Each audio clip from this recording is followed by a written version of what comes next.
How many Stones solos could most casual rock fans sing from memory?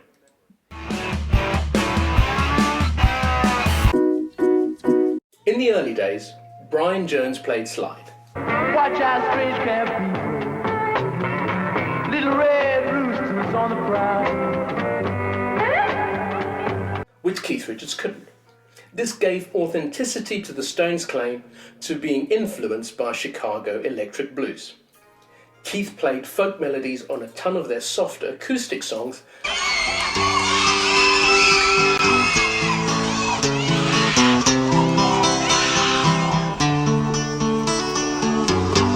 and Chuck Berry-style leads on their charting hits.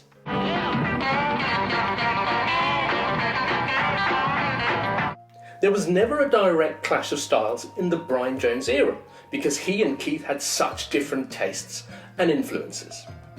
In the late 60s, Keith began carrying more of the guitar work because Brian was less interested in playing, and he wasn't interested in the Stones' original material. In the meantime, Keith developed a different lead guitar sound, built on open-tuned riffs and a highly unique slide style. When Mick Taylor came on board in 1969, there was no overlap between his style and Keith's. But of course, there's been a lot of debate since about the competition between Mick Taylor and Keith, and whose lead style was greater, undoubtedly fueled by Taylor's mysterious departure in 1974. There were very few shootouts between them, either live or in the studio. Sympathy for the Devil from 1969's Get Your Ya-Ya's Out stands as the only real direct comparison of their styles on the same song.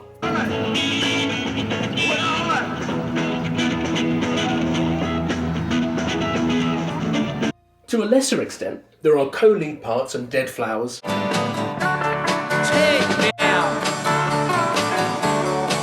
with Keith taking the lead in the verse and Taylor the lead in the chorus and the main break. On other songs from Sticky Fingers, like Brown Sugar, Wild Horses and You Got to Move, both guitarists play sympathetic or similar parts, creating their version of what Keith calls the ancient art of weaving. After Sticky Fingers, Keith and Mick Taylor's guitar styles diverged even further as Taylor became increasingly influenced by jazz fusion, prog rock,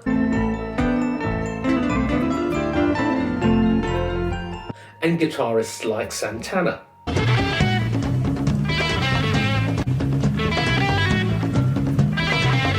The fact there were so few places to solo on Exile on Main Street made the argument less of an issue on that album. Shine a Light and All Down the Line stand as rare exceptions where Mick Taylor got a chance to play for longer than a few seconds on the Stones' most garage-style record.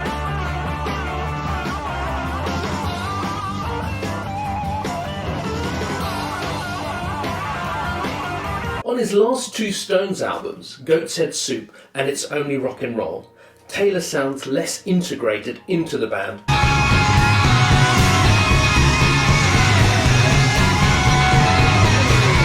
as his solos show clear elements of jazz and prog rock, alongside Keith's spare riffs.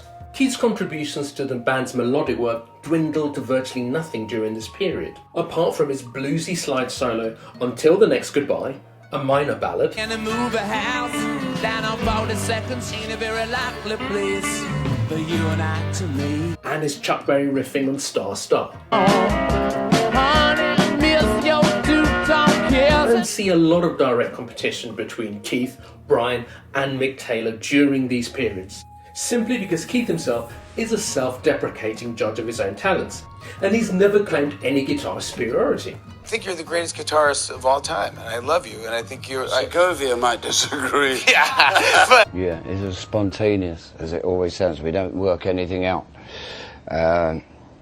Thanks for noticing. I mean, that's what we pride ourselves on. We call it the ancient form of weaving. He's always maintained that his talents were better suited to rhythm guitar riffs and songwriting. In the Ron Wood era, Keith probably has his ideal guitar partnership, with each man supporting and developing the other's guitar work without any obvious areas of tension or ego.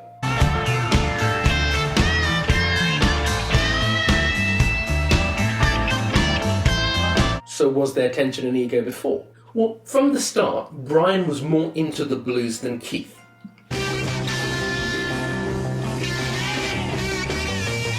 It's clear his vision of the band was playing R&B music that stuck close to the Delta and Chicago blues styles he loved.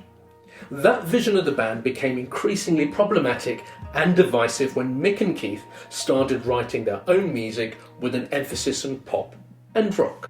It's not a coincidence that Johnny Winter's I'm Yours and I'm Hers was his last favourite song which the Stones played at the Hyde Park gig.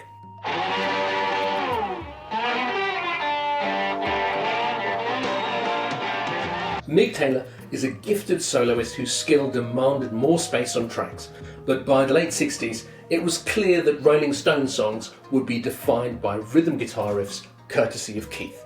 Mick Taylor is a spectacular lead.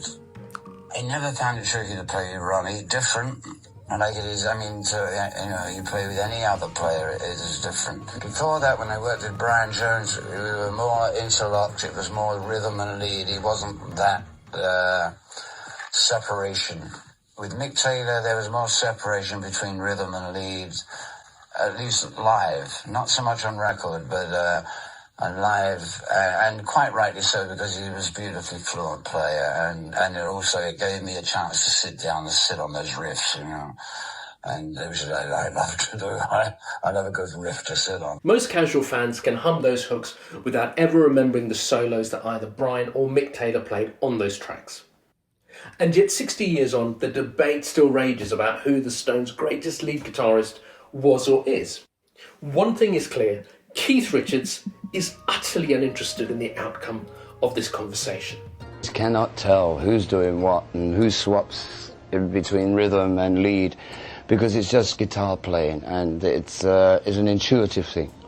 The music is there for us to listen to and to make the comparisons if we care to. But really it's a barroom debate. We're all obsessed by who the best guitarist is between them. In my favourite Stones era between 1968 and 1974, I think of Keith as red wine and Mick Taylor as a white wine.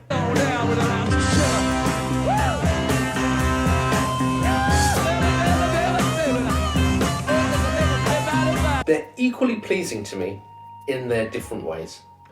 Let me know what you think.